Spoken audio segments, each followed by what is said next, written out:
اللهم صل على محمد وعلى آله وصحبه وسلم۔ بسم اللہ الرحمن الرحیم۔ اللہ تبارک و تعالیٰ کے پاکیزہ نام سے آغاز کرتے ہیں جو بہت مہربان نہایت رحم والا ہے۔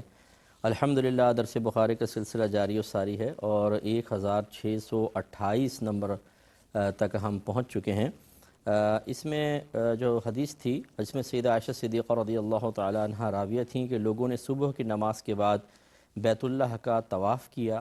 پھر وہ واعظ کے پاس بیٹھ گئے حتیٰ کہ جب سورج طلوع ہو گیا تو وہ اٹھ کر طواف کی 2 رکعت پڑھنے لگے۔ تو اس میں تھوڑا سا غور طلب بات یہ ہے کہ طواف ختم کرنے کے بعد نوافل اس وقت تک نہیں پڑھے جب تک سورج طلوع نہیں ہوا۔ تب حضرت عائشہ صدیقہ رضی اللہ تعالی عنہا نے فرمایا کہ پہلے تو یہ لوگ بیٹھے رہے اور جب وہ ساعت آئی جس میں نماز پڑھنا مکروہ ہے تو پھر یہ کھڑے ہو کر نماز پڑھنے لگے۔ گویا کہ سیدہ عائشہ صدیقہ رضی اللہ تعالی عنہا نے ان کو ملاحظہ فرمایا، آپ کے کہنے کا مطلب یہی تھا، آپ کا مذہب اس طرف ہی تھا کہ فجر کے بعد اگر طواف ہو تو فوراً 2 رکعت پڑھنی چاہیے تھیں، جبکہ جو دیگر صحابہ کرام ہیں انہوں نے طواف کرنے کے بعد 2 رکعت فوراً نہیں پڑھی بلکہ طلوع آفتاب کے بعد پڑھی، جس سے یہ معلوم ہوا کہ صحابہ کے مابین اس میں بھی ایک اختلاف رہا ہے۔ یعنی بعض یہ نہیں کہ وہ آپس میں اختلاف کر رہے تھے بلکہ ہم یوں اس کو بیان کر سکتے ہیں کہ بعض صحابہ کرام سے فجر میں یعنی فجر کے بعد طواف کرنا اور اس کے بعد طلوع آفتاب سے پہلے 2 رکعت طواف کے نفل پڑھنا جائز ثابت ہوا، یعنی انہوں نے اس کو پڑھا ہے، جسے بھی آگے حدیث آ رہی ہے۔ اور بعض اس وقت نہیں پڑھتے تھے بلکہ نبی کریم نے جیسے کہ عصر کے بعد اور فجر کے بعد نوافل کی ممانعت فرمائی، وہ اس تاکید پر عمل پیرا تھے۔ اگر عصر کے بعد طواف ختم ہوتا تو وہ غروب آفتاب کے بعد 2 رکعت نفل ادا کرتے تھے، اور اسی طریقے سے اگر فجر کی نماز کے بعد طواف ختم ہوتا تو جب تک آفتاب طلوع نہ کر جاتا وہ نوافل ادا نہیں کرتے تھے۔ ابھی یہ 2 حدیثیں آپ اور سماعت فرما لیں، پھر میں اس مسئلے پہ تھوڑی سی اور بات عرض کرتا ہوں۔ 1629 نمبر حدیث پاک ہے، حضرت نافع رضی اللہ تعالی عنہ اس کے راوی ہیں، کہتے ہیں کہ حضرت عبداللہ بن عمر رضی اللہ تعالی عنہما نے فرمایا کہ میں نے نبی کریم صلی اللہ علیہ وسلم سے سنا ہے کہ آپ سورج کے طلوع اور سورج کے غروب کے وقت نماز پڑھنے سے منع فرماتے تھے۔ تو یہ ممانعت یہی فقہ حنفی ہے کہ ہم یہ کہتے ہیں کہ جب انسان فجر کی نماز ادا کر لیتا ہے، یعنی فجر کا وقت شروع ہو جاتا ہے، اس وقت سے لے کر اور طلوع آفتاب تک صرف سنت فجر پڑھ سکتے ہیں، باقی اور کچھ سنن یا نوافل منع ہے، اور فجر کے فرض پڑھیں گے۔ اور عصر کے اندر فرض کی قید ہے کہ عصر کا وقت شروع ہو جائے تو آپ نفل پڑھ سکتے ہیں، لیکن اگر عصر کے فرض پڑھ لیے ہیں تو اس کے بعد سے لے کر غروب آفتاب تک کوئی نفل نماز نہیں پڑھ سکتے ہیں، یہ حدیث اس کو بتا رہی ہے۔ لیکن اگلی حدیث دیکھیے، 1630 نمبر حدیث پاک ہے، حضرت عبداللہ بن زبیر رضی اللہ تعالی عنہما کے بارے میں عبدالعزیز بن رفیع بیان کرتے ہیں کہ میں نے حضرت عبداللہ بن زبیر کو دیکھا کہ وہ فجر کے بعد طواف کرتے تھے اور 2 رکعت نماز پڑھتے تھے۔ گویا کہ فجر کے بعد طواف اور پھر اسی دوران یعنی طواف کے ختم ہونے کے بعد 2 رکعت نفل طواف کی پڑھتے تھے۔ یہ ویسے تو ادا کرنا واجب ہے جیسے میں نے آپ کو بتایا، لیکن نماز نفل ہے،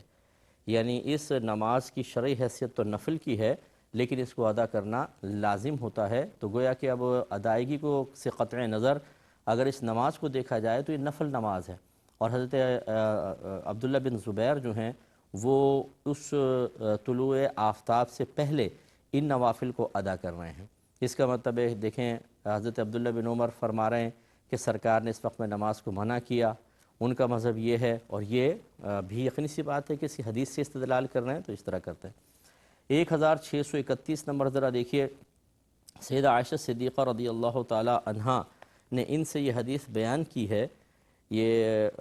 بلکہ یہ اوپر سے میں لیتا ہوں، حضرت عبدالعزیز کہتے ہیں کہ میں نے حضرت عبداللہ بن زبیر کو دیکھا، وہ عصر کے بعد 2 رکعت نماز پڑھتے تھے اور وہ یہ خبر دیتے تھے کہ سیدہ عائشہ صدیقہ رضی اللہ تعالی عنہا نے ان سے یہ حدیث بیان کی ہے کہ نبی کریم صلی اللہ علیہ وسلم جب بھی ان کے پاس آئے تو انہوں نے یہ 2 رکعت نماز پڑھی ہے۔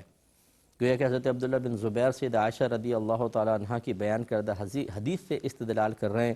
کہ جب بھی سرکار آئے ہیں طواف کر کے 2 رکعت نفل پڑھی ہے، اس کا مطلب ہے وقت کا کوئی لحاظ نہیں کیا، پڑھی گئی ہے۔ اس سے آپ اندازہ کریں کہ اس میں اختلاف پیدا ہو گیا کہ عصر کے بعد اگر طواف ختم ہو تو 2 رکعت نفل پڑھنی ہے یا نہیں، اسی طرح فجر کے بعد طواف ختم ہو تو 2 رکعت پڑھنی ہے یا نہیں پڑھنی۔ امام شافعی رحمۃ اللہ علیہ انہی حدیثوں سے استدلال کرتے ہوئے کہتے ہیں کہ طواف اگر فجر کے بعد ختم ہو تو چاہے ابھی طلوع آفتاب نہ ہوا ہو 2 رکعت نفل پڑھنا صحیح ہے، اسی طرح عصر میں۔ لیکن احناف ان حدیثوں کو دلیل بناتے ہیں جس میں نبی کریم صلی اللہ علیہ وسلم نے فجر اور عصر کے بعد نوافل پڑھنے سے منع فرمایا، جیسے کہ حضرت عبداللہ بن عمر رضی اللہ تعالی عنہما کی یہ حدیث پاک ہے۔ اب تھوڑی سی ایک ہٹ کے ذرا اس سے احناف کے دلیلیں کیا کیا ہیں وہ میں تھوڑے سا آپ کی خدمت میں ذکر کرنا چاہ رہا ہوں۔ دیکھیے حضرت ابو زبیر رضی اللہ تعالیٰ عنہ بیان کرتے ہیں کہ میں نے حضرت جابر رضی اللہ تعالیٰ عنہ سے کعبہ میں طواف کرنے کے متعلق سوال کیا، تو آپ نے جواب دیا کہ ہم طواف کرتے تھے اور طواف کے شروع اور آخر میں کعبہ کو ہاتھ لگاتے تھے، اور ہم صبح کی نماز کے بعد طواف نہیں کرتے تھے حتیٰ کہ سورج طلوع ہو جائے، اور نہ عصر کے بعد طواف کرتے تھے حتیٰ کہ سورج غروب ہو جائے۔ اور انہوں نے بیان کیا کہ میں نے رسول اللہ صلی اللہ علیہ وسلم کو یہ فرماتے ہوئے سنا ہے کہ سورج شیطان کے 2 سینگوں کے درمیان طلوع ہوتا ہے۔ دیکھیں اب ان کا حضرت جابر رضی اللہ تعالیٰ عنہ کا مذہب اور موقف یہ سامنے آیا کہ یہ طواف ہی نہیں کرتے تھے، کہ طواف کریں گے فجر کے بعد تو نوافل بھی پڑھیں گے، اس لیے ابھی نہیں کریں گے، اس طرح عصر کے بعد بھی نہیں کرتے تھے۔ یہ مسند احمد میں اس کو نقل کیا گیا ہے اور حدیث نمبر صفحہ نمبر 3 ہے، جلد نمبر 3 صفحہ نمبر 394 پہ حدیث پاک موجود ہے۔ اسی طرح امام مالک رحمۃ اللہ علیہ نے ایک روایت نقل کی ہے اپنی موطا امام مالک میں کہ حضرت ابو زبیر مکی نے کہا کہ میں نے دیکھا کہ صبح کی نماز کے بعد اور عصر کی نماز کے بعد بیت اللہ خالی ہو جاتا تھا اور اس میں کوئی طواف نہیں کرتا تھا۔ اس حدیث کو روایت کرنے کے بعد امام مالک لکھتے ہیں کہ جس نے بیت اللہ کے طواف کے چند چکر لگائے، اس کے بعد صبح کی نماز ادا کی یا عصر کی نماز صبح کی نماز کی، عصر کی نماز کی اقامت شروع ہو گئی تو وہ امام کے ساتھ نماز پڑھے، پھر اپنے باقی طواف کے چکر پورے کرے حتیٰ کہ 7 چکر پورے کر لے، پھر جب تک سورج طلوع نہ ہو جائے یا غروب نہ ہو جائے اس وقت تک طواف کی 2 رکعت نہ پڑھے۔ اس کا مطلب ہے جیسے احناف کا موقف ہے ایسے ہی امام مالک رضی اللہ تعالی عنہ بھی موقف رکھتے ہیں۔ اگلی روایت ہے مصنف ابن ابی شیبہ کی۔ حضرت عطا بیان کرتے ہیں کہ حضرت مسور بن مخرمہ رضی اللہ تعالی عنہ صبح کی نماز کے بعد طواف کے 3 چکر لگاتے، پھر جب سورج طلوع ہو جاتا تو ہر 7 چکروں کے لیے 2 رکعت نماز پڑھتے اور عصر کے بعد بھی یہی کرتے، اور جب سورج طلوع غروب ہو جاتا تو اس کے بعد ہر 7 چکروں کے لیے 2 رکعت نماز پڑھتے۔ یعنی فرض کرنے اگر درمیان میں شروع کر بھی لیا ہے تو نوافل بہرحال طلوع آفتاب کے بعد یا غروب آفتاب کے بعد ہی ادا ہوتے تھے۔ اس طرح مصنف ابن ابی شیبہ کی ہی روایت ہے کہ ایوب بیان کرتے ہیں کہ میں نے سعید بن جبیر اور مجاہد کو دیکھا، وہ بیت اللہ کا طواف کرتے حتیٰ کہ سورج زرد پڑ جاتا اور وہ دونوں بیٹھ جاتے، یعنی طواف کرنے کے بعد غروب آفتاب کے آثار نظر آتے تو بیٹھ جاتے، نوافل نہیں پڑھتے تھے بلکہ بعد میں اس کی ادائیگی کرتے تھے، تو یہ بھی ایک دلیل ہے۔ اگلی روایت بھی مصنف ابن ابی شیبہ کی عطا بیان کرتے ہیں کہ سیدہ عائشہ صدیقہ رضی اللہ تعالی عنہا نے فرمایا کہ جب تم فجر کی نماز کے بعد یا عصر کی نماز کے بعد بیت اللہ کے طواف کا ارادہ کرو تو تم طواف کرو، اور طواف کے بعد 2 رکعت نماز کو مؤخر کر دو حتیٰ کہ سورج غروب ہو جائے یا طلوع ہو جائے، پھر ہر 7 چکر کے لیے 2 رکعت نماز پڑھو۔ اسی طرح مصنف ابن ابی شیبہ کی ایک اور روایت ہے کہ حضرت معاذ قرشی بیان کرتے ہیں کہ میں نے حضرت معاذ بن افرا کے ساتھ فجر کے بعد اور عصر کے بعد طواف کیا، پس نماز نہیں پڑھی۔ اب بس یہ ایک اعتراض ہو سکتا ہے کہ بعض صحابہ نے ایسا کیوں کیا، تو وہ میں نے آپ کو بتا ہی دیا کہ استدلال سب حدیثوں سے ہی کرتے ہیں۔ اسی طرح جو صحابہ تھے انہوں نے نبی کریم صلی اللہ علیہ وسلم سے ہی کسی حدیث سے استدلال کیا، تو اس طرح بعض اوقات ہوتا ہے کوئی نبی کریم کی کسی حدیث سے نتیجہ خاص کرتا ہے، وہ کسی سے کرتا ہے، اس سے اختلاف پیدا ہو جاتا ہے۔ اب یہ قاعدہ یاد رکھیے گا کہ اگر ایک حدیث سے کسی چیز کا جواز ثابت ہو رہا ہو اور دوسری حدیث سے اسی چیز کا حرام ہونا یا ناجائز ہونا ثابت ہو رہا ہو، تو قاعدہ شرعیہ یہ ہوتا ہے کہ اس حدیث کو فوقیت ہوگی جس سے عدم جواز ثابت ہوتا ہے، ناجائز ہونا ثابت ہوتا ہے، کیونکہ جائز کے ذریعے فضیلت حاصل کرنے سے زیادہ بہتر یہ ہے کہ ناجائز کی قباحت سے بچا جائے، اس لیے اس کو پھر ان حدیثوں کو فوقیت دی جائے گی جس میں عمل کی ممانعت لکھی ہوگی۔ تو یہ تھوڑا سا قاعدہ ذہن میں رکھ کر پھر یہ بس یاد رکھیں کہ عصر کے بعد اگر آپ نے طواف کیا طواف کر سکتے ہیں، فجر کے بعد طواف کیا کر سکتے ہیں، لیکن نوافل عصر کے بعد نہیں ادا کریں گے بلکہ غروب آفتاب کے بعد، اور اسی طرح فجر کے بعد نہیں کریں گے بلکہ جب سورج طلوع کر جائے گا طلوع آفتاب اس کے بعد پھر نوافل ادا فرمائیں۔ اگلا باب قائم کیا ہے کہ باب المریضی یطوف راکباً، مریض سوار ہو کر طواف کرے۔ یہ حدیث پہلے بھی گزر چکی ہے کہ نبی کریم صلی اللہ علیہ وسلم بیمار تھے اور آپ نے اونٹنی پر طواف فرمایا، اور یہ سمجھا ہی دیا تھا پہلے کہ مطاف جو تھا پہلے زمانے میں کچا تھا، پکا نہیں تھا، اور مطلب یہ کہ جانور بھی اندر آ سکتے تھے، اور اونٹنی نے آلودگی نہیں کی، بس سرکار صلی اللہ علیہ وسلم نے بیماری کی وجہ سے اس پر طواف کیا۔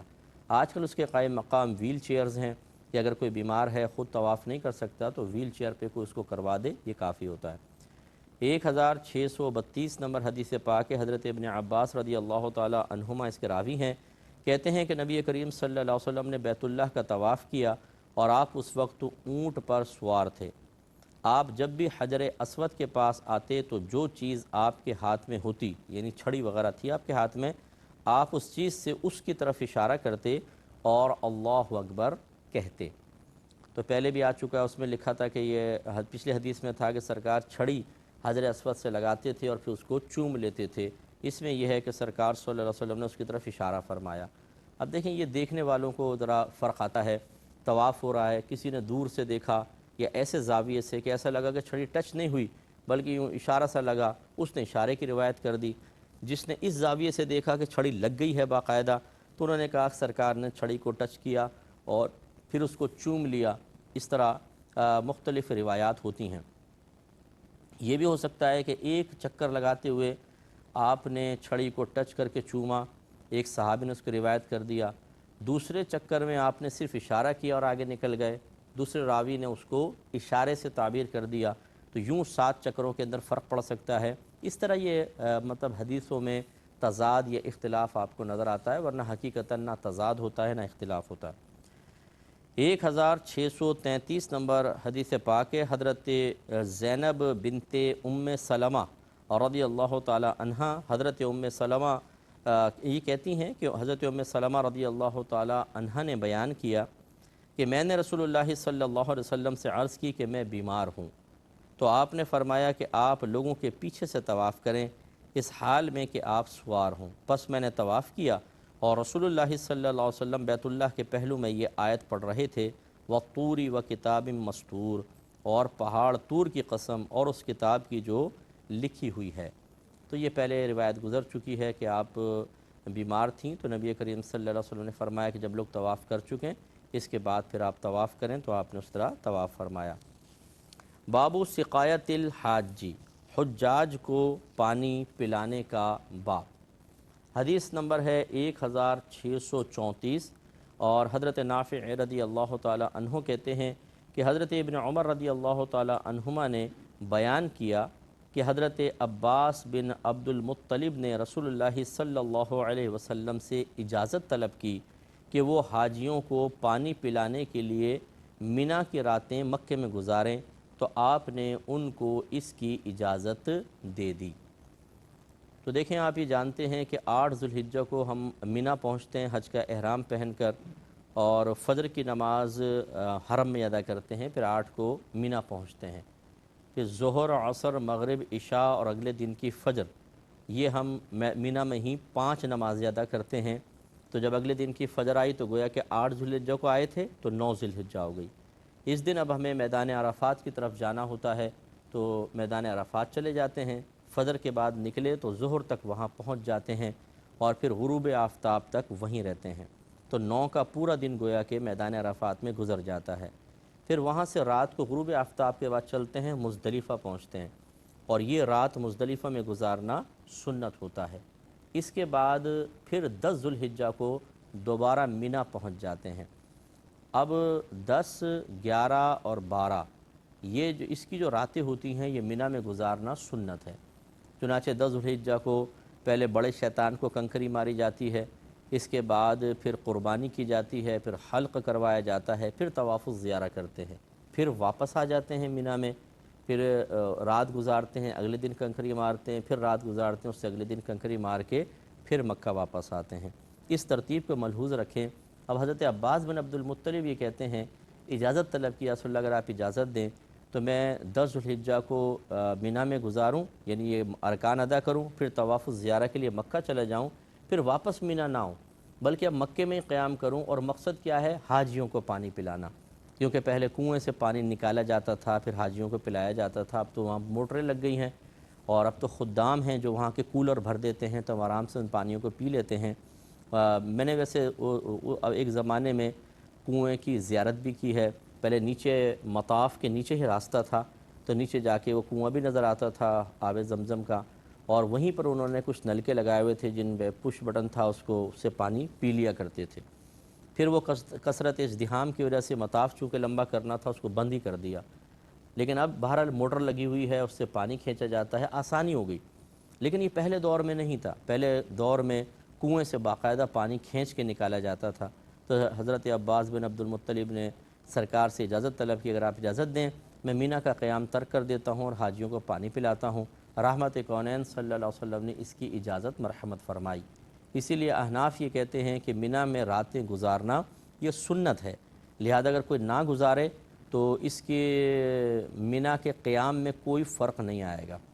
اگر صحیح عذر کی بنا پر ہے تو انشاءاللہ اللہ تعالیٰ ثواب بھی عطا فرما دے گا، اور کوئی صحیح عذر نہیں ہے، سستی ہے فرض کر لیں، تو ثواب میں کمی آئے گی، لیکن اس کا مطلب حج بالکل کمپلیٹ ہوگا۔ اس پہ مزید کلام کریں گے نیکسٹ پروگرام میں۔ وآخر دعوانا ان الحمدللہ رب العالمین۔ اللہم